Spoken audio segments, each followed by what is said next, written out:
Pourquoi faut-il faire du différé lorsque l'on fait des crédits immobiliers? Je vais t'expliquer tout ça. J'ai eu un grave accident il n'y a pas longtemps et du coup pour travailler c'est compliqué. Si t'es pas assuré et que t'as pas une bonne prévoyance, si t'es à ton compte, c'est compliqué. Il n'y aura pas beaucoup de rentrée d'argent. Donc ça veut dire que quand tu fais de l'immobilier, tu vas devoir de l'argent. Tu vas devoir du foncier. Bon, en fin d'année, je dois à peu près 15 000 euros de foncier. Et tu vas devoir rembourser tes crédits. Donc si tu as acheté des biens qui ne sont pas encore loués, tu as les crédits à payer. Même si tu feras du cash flow une fois loué, bah, tant que c'est pas loué, tu fais pas du cash flow, tu as juste des crédits à payer. Donc pourquoi faut-il faire des différés? Tout simplement parce que l'immobilier, une fois que tout est loué, c'est bien, mais quand tout n'est pas loué, c'est compliqué, il y a de l'argent à donner.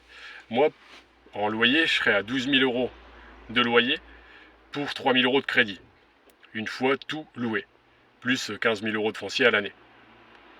Donc on va dire 1 500 euros par mois de foncier. Donc on va dire que je dois 4 500 par mois pour 12 000 euros au total une fois tout loué. Mais actuellement, tout n'est pas loué. J'ai acheté beaucoup en même temps, donc je n'ai que, sur mes 27 appartements, bah, j'en ai que, attends que je dise pas de bêtises, j'en ai 6 de loués à l'année, 3 en Airbnb, un que je vais passer en Airbnb, 2 que je passe en longue durée. Donc j'aurai 8 locataires longue durée, plus 4 en courte durée. Donc ça fait que 12 sur 27. Sachant que j'ai des travaux qui continuent. J'ai 4 appartements bientôt prêts, mais ils ne sont pas encore prêts. Donc pour l'instant, ils ne sont pas loués. Donc si tu fais un différé, bah, c'est bien parce que ça va te permettre de payer que dans 2 ans. Et c'est-à-dire que de, ça te permet de créer de la trésorerie. Et la trésorerie en immobilier, c'est une sécurité. Cette sécurité, si tu ne l'as pas, bah, quand tu finis avec un grave accident comme j'ai eu il n'y a pas longtemps, bah, c'est un peu compliqué parce que tu vas ramer pour avoir de l'argent. Tu vas. Voilà, la famille on a prêté, donc ça va, là je suis content, mais ça m'a dépanné. Mais tu vas ramer pour avoir de l'argent. Donc je me suis mal pris. J'ai pensé que je serais toujours en forme et que tout irait toujours bien et que je travaillerais toujours beaucoup le temps de finir de gérer mes affaires. Mais c'est pas le cas.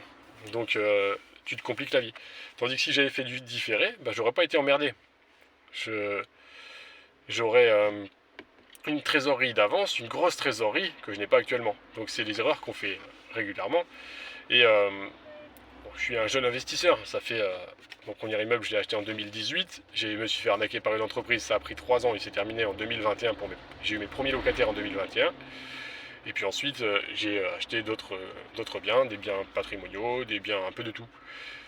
Des appartes seuls, des immeubles. Un très très gros immeuble. Je fais des très bonnes affaires. Et, euh,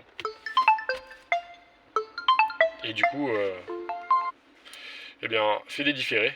Au cas où un jour tu as besoin de trésorerie. Ou au cas où un jour tu dois mettre de l'apport pour des nouvelles affaires. Si tu fais du différé, tu vas fabriquer du cash. Et ce cash, en immobilier, il sert toujours.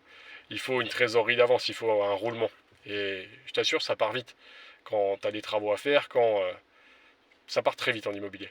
Même si l'immobilier permet de gagner de l'argent, moi j'achète avec des bons rendements, des bons rapports, mais on ne sait jamais. Fais gaffe quand même à pas te foutre dans la merde. Si jamais tu veux aller très vite comme je l'ai fait, ben, le différé te permettra de te protéger.